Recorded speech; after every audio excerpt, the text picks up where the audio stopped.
Hello student, अभी प्रश्न संग्रह 3.1 मतलब त्रिभुज पाठ तीसरे में यहाँ पे 10वां सवाल देखेंगे। लास्ट वाला जो रेख है डी ई ए समांतर है रेख जी एफ। तो किरण ई जी तथा किरण एफ जी एक क्रमशः कोण डी ई एफ तथा कोण डी एफ एम के समद्विभाजक हैं। तो सिद्ध कीजिए कि पहला डी ई जी बराबर 1/2 मतलब हाफ होना चाहिए किसके, कोण ई डी एफ के। और दूसरा क्या सिद्ध करना है, ई एफ बराबर होना चाहिए जी एफ जी के बराबर होना चाहिए। तो बच्चों इसको हम कैसे हल करेंगे, तो सबसे पहले यहाँ पे हम लोग ले लेंगे। तो यहाँ पे दिया क्या है, यहाँ पे पहले ई डी ई और एफ जी ये क्या है, एक दूसरे के समांतर हैं। और कोण जो यहाँ पे जो किरण ई जी और एफ जी है वो क्या कर रहा है, समद्विभाजित कर रहा है।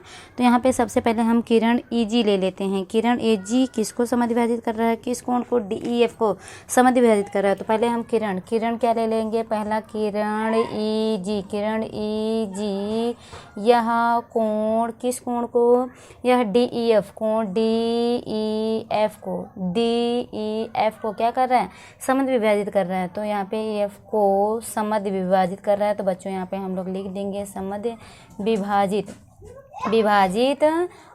कर रहा है। तो कर रहा है या करता है, कर रहा है दिया हुआ है, तो इसलिए हम लोग यहाँ पे लिख देंगे। बच्चों यहाँ पे समद्विभाजित हो गया, इसलिए जो कोण यहाँ पे 2 भाग में बढ़ गया, मतलब डी ई जी में और जी ई एफ में। इसलिए हम लोग इस कोण क्या लिख देंगे कि कोण डी ई जी एक किसके बराबर हो जाएगा, कोण जी ई एफ के बराबर हो जाएगा। इसको हम एक्स ले लेंगे, इसको हम समीकरण नंबर 1 भी मान लेंगे, बराबर है। ए एक्स कोण और ए एक्स कोण, ये दोनों कोण हम लोग एक्स ले लिए। ये 2 भाग में बढ़ गया है, किसमें डी ई जी लिख दिए और जी ई एफ लिख दिए, बराबर एक्स ले लिए। अब बच्चों यहाँ पे हम लोग अभी डी ई एफ मतलब पूरा कोण अगर ले लेंगे तो कोण डी ई एफ जो है वो बराबर 2 भाग में बटा है, इन दोनों भाग में। तो इन दोनों को हम क्या कर देंगे, प्लस कर लेंगे, मतलब ऐड कर लेंगे। तो कोण ऐड करने के बाद बच्चों यहाँ पे हम लोग क्या माने, एक्स माने, तो हम यहाँ एक्स रखेंगे। एक्स कितना एक्स हो जाएगा, 2x हो जाएगा।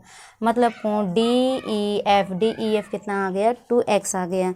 अभी इसको हम डी ई एफ को 2x ले लिए, मतलब यहाँ पे डी ई एफ आ गया। समीकरण नंबर 1 ले लिए, समीकरण नंबर 2 हो जाएगा। अभी यहाँ पे समीकरण नंबर 2 हो गया। अब यहाँ पे डी ई और जी एफ क्या है, समांतर है। तो यहाँ पे रेख डी ई ये समांतर है किसके, रेख जी एफ। और तिर्यक रेखा क्या है, तिर्यक रेखा ई एफ।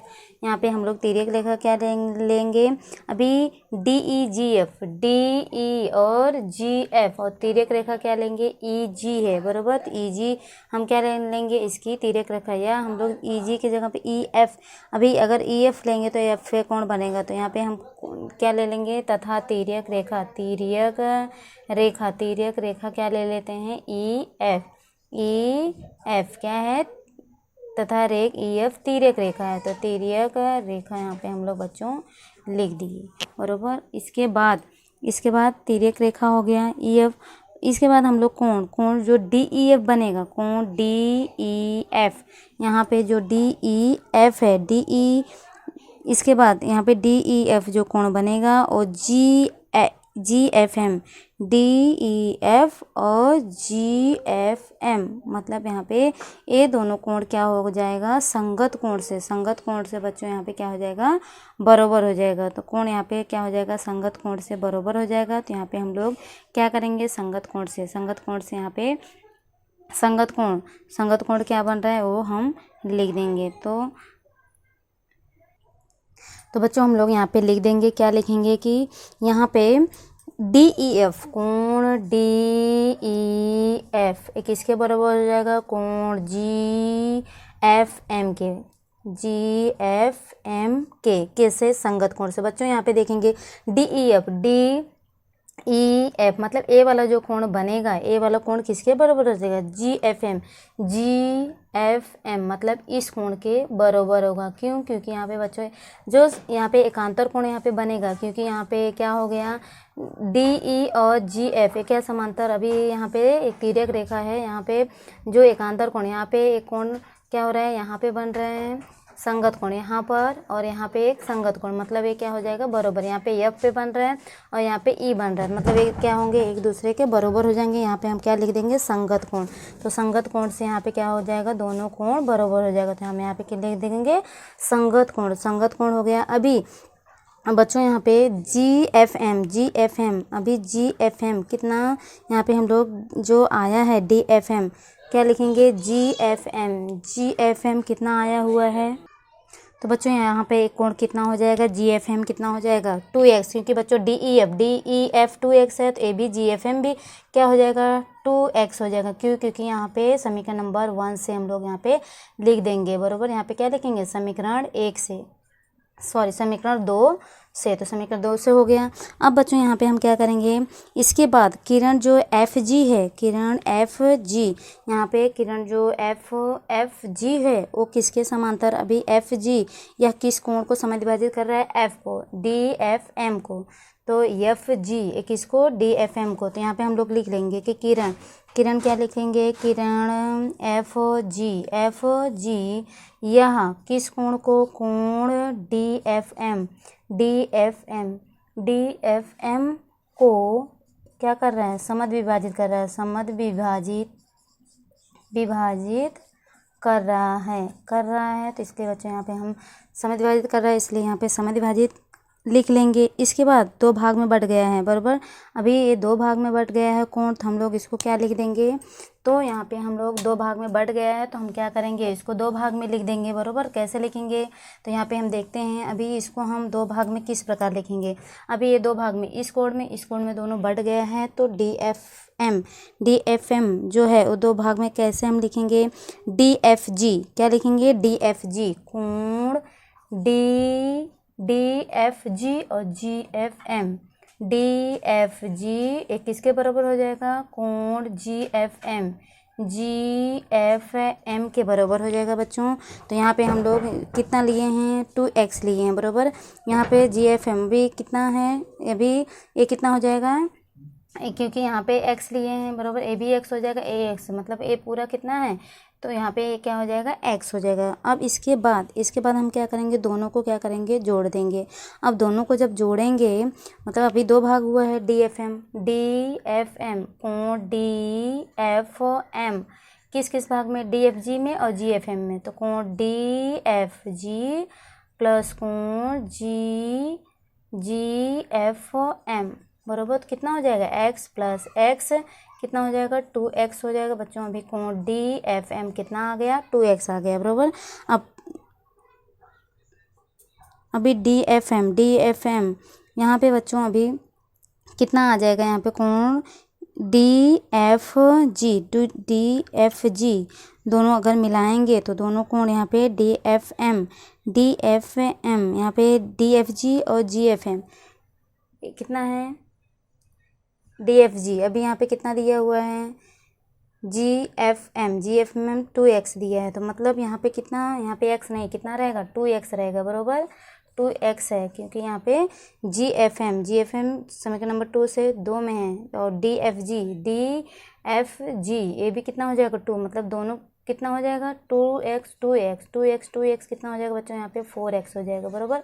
तो DFM जो आएगा कितना आएगा 4x आएगा। समीकरण नंबर यहाँ पे हम 3 ले लेते हैं, ये हो गया समीकरण नंबर 3। इसके बाद बच्चों 4x आ गया।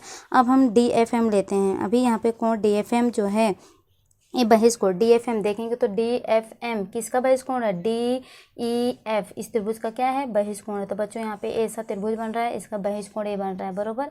तो त्रिभुज ये आपको पता है क्या नाम है इसका DEF, तो इसमें हम क्या लिख लेंगे कि जो यहाँ पे कोण बहिष कोण क्या बन रहा है DFM, तो DFM लिखेंगे कि जो कोण DFM यह क्या है बहिष कोण है किस त्रिभुज का, यह त्रिभुज DEF का बहिष कोण है। तो बहिष कोण है तो हम लोग यहाँ पे क्या लिखेंगे, बहिष्कोण है। तो बराबर, अब बहिष्कोण बच्चों आपको पता है कि बहिष्कोण जो बनेगा, जब बहिष्कोण बनता है तो इस त्रिभुज में इस कोण और इस कोण के योगफल के बराबर होता है। मतलब ये जो बहिष्कोण होगा वो किसके बराबर होगा, डी और ई के बराबर होगा। तो हम इसको कैसे लिखेंगे कि कोण डी एफ एम बहिष्कोण डी एफ एम ये किसके बराबर हो जाएगा, डी और ई के बराबर होगा। तो हम इसको कैसे लिखेंगे, कोण ई डी एफ और प्लस कोण ई लेंगे तो डी ई एफ ऐसा लिख सकते हैं, बराबर। तो बच्चों यहाँ पे हम इसको क्या करेंगे, अभी जिसका मान हमें पता है डी एफ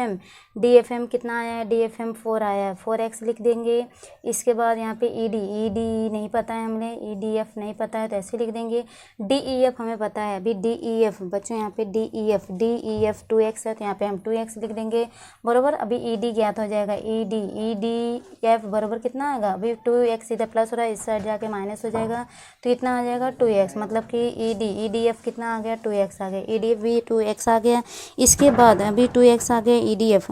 अब इसके बाद बच्चों हम क्या करेंगे, इसके बाद यहाँ पे समीकरण नंबर 2 और 3 से यहाँ पे 2 और 3 से आया तो हम लोग यहाँ पे क्या लिखेंगे, 2 और 3 से या तथा करके 2 और 3 से हम लोग देखें तो 2 और 3 हम लोग यहाँ पे लिख दिए, क्योंकि बच्चों यहाँ पे समीकरण नंबर 2 देखे और क्योंकि यहाँ पे क्या था, डी ई एफ था, बराबर। डी ई एफ का वैल्यू हम लोग रख दिए और यहाँ पे किसका वैल्यू, डी एफ एम कितना आया, डी एफ एम 4x आया। मतलब समीकरण 3 से ये कितना आ गया, 2x आ गया, बराबर।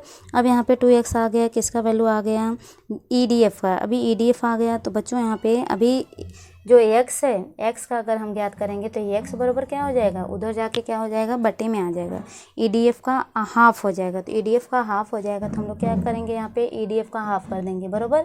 तो 1/2 ऐसा हम लोग लिख सकते हैं, कोण EDF, बराबर। तो आधा हो गया किसका, EDF का आधा हो गया। तो बच्चों यहाँ पे EDF का आधा नहीं पूछा है, ये EDF का आधा नहीं यहाँ पे EDF आधा, लेकिन x की जगह हम लोग क्या ले सकते हैं, DEG ले सकते हैं। कैसे, DEG समीकरण नंबर 1 से बच्चों, समीकरण नंबर 1 से, क्योंकि DEG को हम लोग x माने हैं तो x हम लोग, क्योंकि यहाँ पे हमें DEG लेना है तो कोण हम लोग यहाँ पे DEG, यहाँ पे DEG क्या कर सकते हैं हम लोग लिख सकते हैं, DEG बरोबर क्या आ जाएगा, 1/2 कोण EDF। तो ये बच्चों अपना पहला क्या हो गया, सिद्ध हो चुका है। तो पहला ये सिद्ध हो गया। अभी हम दूसरा देखेंगे। तो पहला क्या सिद्ध किए हम लोग, 1/2 किसका, कोण EDF। मतलब DEG बराबर क्या आ गया, 1/2 EDF का आ गया। ये पहला था, पहला सिद्ध हो चुका है, बराबर। अभी हम दूसरा देखेंगे बच्चों। अभी दूसरे में क्या दिया है, अभी दूसरा जो है, दूसरा यहाँ पे अभी दूसरा जो हम लेंगे वो क्या ज्ञात करने के लिए बोला है, EF और FG बोला है, बराबर। EF और FG कैसे ज्ञात करेंगे इसको, अभी यहाँ पे हम लोग इसको रफ कर देते हैं और कैसे हल करेंगे इसको। तो यहाँ पे हम सबसे पहले क्या ले लेंगे कि यहाँ पे DE और GF ये दोनों, बराबर। रेख DE ये समांतर है किसके, रेख GF के समांतर है। और तिर्यक रेखा EG, तिर्यक रेखा क्या लेंगे, तिर्यक रेखा EG है, बराबर। तिर्यक रेखा ले लिए। अब यहाँ पे बच्चों जो कोण DEG बनेगा, ये वाला कोण DEG, मतलब ये वाला कोण जो DEG बनेगा, कोण DEG ये किसके बराबर हो जाएगा, ये EGF के, EGF मतलब ए वाला कोण कैसे बनेगा, क्योंकि बच्चों यहाँ पे देखेंगे तो यहाँ पे कोण जो बन रहा है, एकांतर कोण बन रहा है, बराबर। यहाँ पे ये समझ लीजिए समांतर D लिए हैं और क्या क्या लिए हैं, DE GF, DG हो गया, ये GF हो गया, बराबर। ये क्या है, DE है और ये क्या है, GF है, बराबर।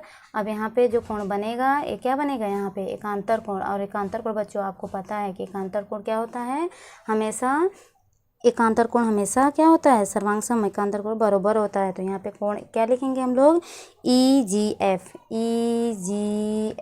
बराबर।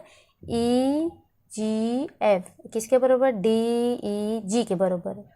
यहाँ पे हम x बराबर दोनों को हम क्या ले लेंगे, x ले लेंगे। और किससे, एकांतर कोण से। यहाँ पे हम लोग किससे लिए हैं, एकांतर कोण से। तो बच्चों एकांतर कोण से दोनों क्या हो गए, बराबर हो गए एकांतर कोण से। अभी ई एफ जी बच्चों देखेंगे एक त्रिभुज बन रहा है। कौन सा त्रिभुज बन रहा है, यहाँ पे देखेंगे ऐसा त्रिभुज बन रहा है, बराबर। यहाँ पे एक त्रिभुज कैसा बन रहा है, यहाँ पे इस प्रकार का त्रिभुज बन रहा है। यहाँ पे ई है, ये एफ है और यहाँ पे क्या है, जी है। तो हमें त्रिभुज लेना है ई जी एफ में। तो बच्चों ई जी एफ में यहाँ पे जो त्रिभुज बन रहा है ई जी एफ, तो इसमें जो कोण ई और जी है, कोण ई और जी ये दोनों बराबर हैं। तो यहाँ पे हम लोग देखें कि कोण जो ई बन रहा है और कोण जो जी है, ये दोनों क्या हैं, कोण ई ये बराबर है कोण जी, दोनों क्या हैं, बराबर हैं। तो यहाँ पे जी जो माने हम लोग x माने हैं, बराबर। ये दोनों कोण क्या लिए हैं हम लोग, x लिए हैं, जी और f। तो x लिए हैं। तो बच्चों आपको पता है जब दो कोण बराबर होते हैं तो दो भुजा बराबर होते हैं। जब यहाँ पे ई और जी दोनों कोण यहाँ पे बराबर हो गए तो मतलब यहाँ पे जो, तो इसलिए बच्चों यहाँ पे क्या हो जाएगा, जो सिद्ध करने के लिए पूछा था, मतलब यहाँ पे एफ और ई ये दोनों बराबर हो जाएंगे एफ जी के। मतलब ई एफ जो है वो किसके बराबर हो जाएगा, इसलिए ई ये बराबर हो जाएगा किसके, एफ जी के बराबर हो जाएगा। क्योंकि जब दो कोण बराबर होते हैं तो दो भुजा भी सर्वांग सम होते हैं। तो बच्चों यहाँ पे ई एफ और एफ जी पूछा था, तो ये क्या हो गया, दोनों सिद्ध हो गया। किससे, समद्विबाहु। क्या लिखेंगे हम लोग यहाँ पे, समद्विबाहु त्रिभुज से, समद्विबाहु त्रिभुज। यहाँ पे हम लोग लिख देंगे समद्विबाहु त्रिभुज से ये दोनों भुजा भी क्या हो जाएंगे, बराबर हो जाएंगे। क्योंकि यहाँ पे दो कोण क्या है बच्चों, यहाँ पे दो कोण बराबर हैं, इसलिए ये भुजा भी दोनों क्या हो जाएंगे, बराबर हो जाएंगे। तो बच्चों हम अभी नेक्स्ट देखेंगे।